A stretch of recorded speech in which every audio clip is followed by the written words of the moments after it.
할렐루야, 반갑습니다. 오늘은 출애굽기 말씀으로 하나님의 은혜를 나누고 싶습니다. 오늘 말씀은 출애굽기 20장 에 나오는 10계명의 말씀인데요. 1절로부터 3절까지만 보겠습니다.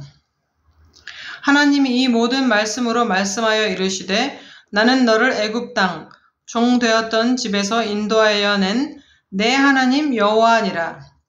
너는 나 외에는 다른 신들을 내게 두지 말라. 할렐루야. 아멘. 너는 나 외에는 다른 신을 내게 두지 말라. 하나님이 왜 이 말씀을 하셨냐면요. 먼저 출애굽기 19장으로 가보면 하나님께서 모세를 불러서 말씀하십니다. 내가 애굽 사람에게 어떻게 행하였음. 그쵸? 홍해를 가르고 10가지 재앙을 주고 또 어떻게 독수리 날개로 너희를 업어 내게로 인도하였는지 너희가 보았다. 세계가 다 하나님께 속하였으니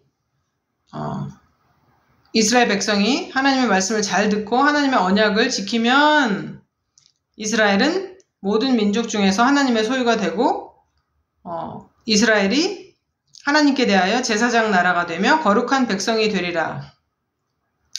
이 말을 이스라엘 자손들에게 전하라고 말씀하시면서 레위기에서는 이렇게 말씀하시죠. 나는 너희 하나님이 되려고 너희를 인도하여 낸 너희 여호와니 너희는 내가 거룩하니 너희도 거룩하라. 즉 하나님께서 이스라엘의 하나님이 되려고 이스라엘의 하나님, 나의 하나님이 되려고 또 이스라엘 백성들의 하나님이 되려고 이스라엘을 출애굽하게 하셨다는 말씀입니다. 웨스트민스터 그 요리문답에 보면 인간의 제1되는 목적이 뭐냐, 삶의 목적이 뭐냐고 물어봤을 때 무엇입니까? 하나님께 영광을 돌리기 위해서. 이스라엘 백성을 하나님께서 애굽에서 나오게 하셔서 가나안 땅으로 인도하신 이유는 무엇입니까? 그들에게 예배받기 위해서. 그렇죠? 우리의 인생의 목적은 하나님이 주체시고 우리는 말하자면 피조물입니다. 이 관계를 명확히 알아야 되는, 너무 이제 인본주의적으로 살다 보니까 우리가 하나님을 마치 이해하거나 아니면은 이렇게 재단하는 그런 경지까지 와 있거든요. 예를 들어서 같은 종교는 아니지만 절에 가도 부처님의 원래 뜻은 그게 아니지 않습니까? 고집멸도, 집착을 벗어나야 고통에서 벗어나고, 그래서 그것을 멸하는 것이 도다. 고집멸도. 그래서 부처님은 왕궁에서 나와서 어떻게 돼요? 세상에서 이제 사는 빈곤하고 불쌍한 사람들을 향해서 돌을 닦아서 부처가 되는 것을 가르쳐 주려고 왔는데, 지금 제주도에도 절에 가보잖아요. 그러면 황금 불신상이 있습니다. 거기도 이제 돈이 어쩌다가 둔갑을 했어요. 부처님 자리에 대신 가 있고. 교회는 어떻습니까? 교회는 어떨까요? 무엇이 주인 노릇하고 있습니까? 사람이 주인 노릇합니까? 아니면 황금이 주인 노릇합니까? 매수된 목사들이 있습니까? 글쎄요. 그런 일이 없었으면 좋겠지만, 하나님께서 이스라엘을 내가 어떻게 너희들을 구출해냈는가? 나는 너희 하나님이다 라고 말씀하시면서 아무도 너희를 해할 자가 없다. 그러면서 너는 나 외에는 다른 신을 내게 두지 말라.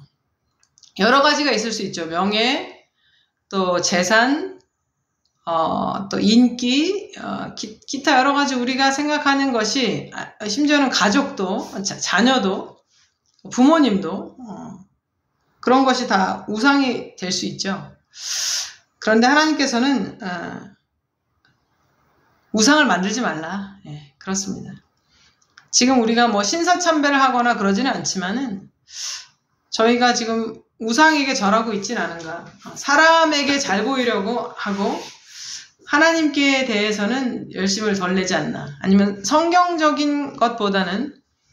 그 전통, 우리가 가지고 있는 뭐 한국 교회는 뭐 한 100년, 150년 그 안에 있는 전통 안에서 인간관계를 통해서 인맥을 통해서 뭔가를 이렇게 하려는 정치적인 그런 어떤 목회자들도 볼 수 있고요.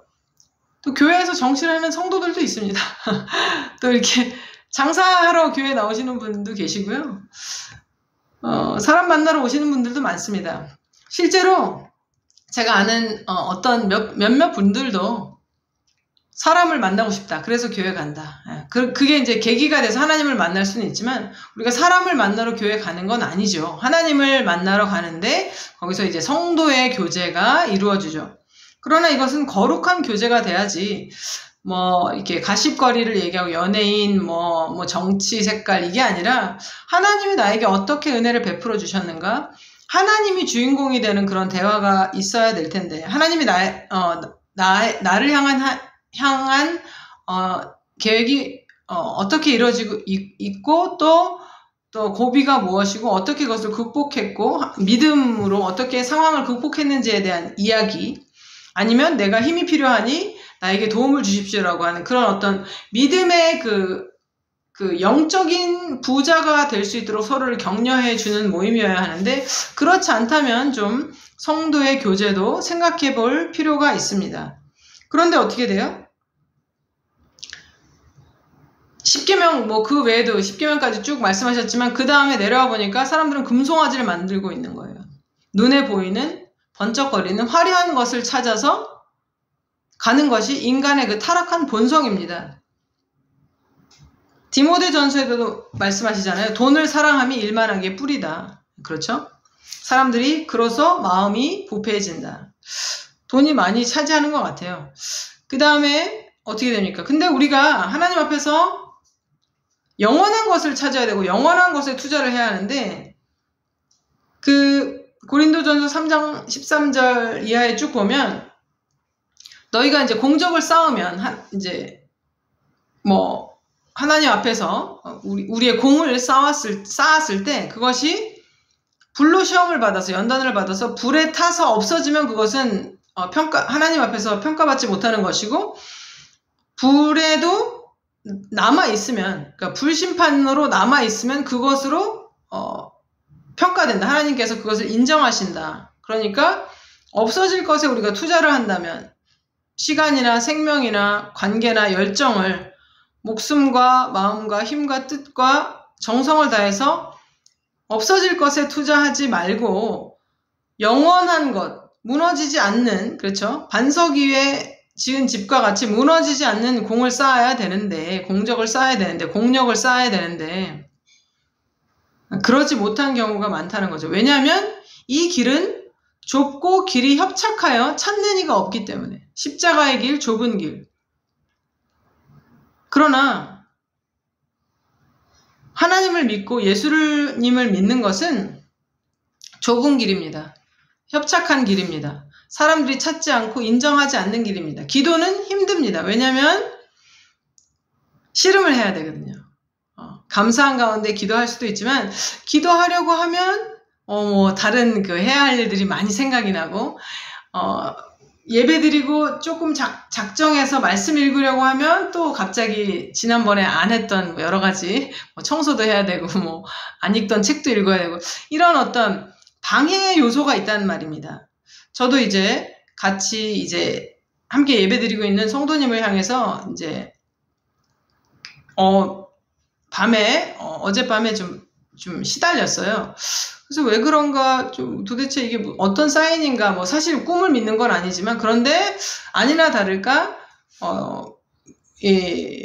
권사님이랑 말씀을 나눴더니 말하자면 본인이 이제 며칠째 기도가 안 된다 이렇게 말씀하시는 거예요. 같이 기도하면서 어떤 그런 공감대가 형성되고 그럼 이것은 어떤 영적인 공격인가 봅니다. 우리가 이것을 연합해서 막아야겠습니다. 라고 말씀드릴 수 있는 거거든요. 그러니까 우리가 믿음의 길로 들어서려고 할 때 우리가 하나님만을 경배하고 다른 신을 두지 않으려고 할 때 이것이 가장 우리에게 유혹이 되기 때문에 주변에 이스라엘 출애굽할 때도 신이 많이 있었죠. 여러 가지 뭐 바알 신서부터 뭐 여러 가지 많은 신이 있었죠. 행복과 풍요를 가져다주는 신들이 있었죠. 그런 신들을 사람들이 두는 성향이 있기 때문에 그것에서부터 처음부터 1계명이에요. 너는 나 외에 다른 신을 내게 두지 말라. 그죠? 이 메시지를 붙들고 한 주간 씨름하시기 바랍니다. 이것이 사람의 우상이 될 수도 있어요. 누구는 그렇잖아요. 나는 뭐 바울파다, 나는 뭐 아볼로파다, 나는 그리스도파다 이렇게 나누니까 그렇지 않다. 하나님이 잘하게 하신다고 하면서 모든 사람들이 어떤 사람을 의지하지 말고 하나님과 말씀과 예수 그리스도의 복음에 의지해야 될 것을 말씀하고 있거든요. 우리를 세워주시고 우리를 생명을 주시고 빛나게 하시고 우리의 삶에서 어떤 생명력을 주시는 분은 오직 하나님 여호와 한 분이십니다. 그분의 그 성령을 힘입어서 이번 한 주간도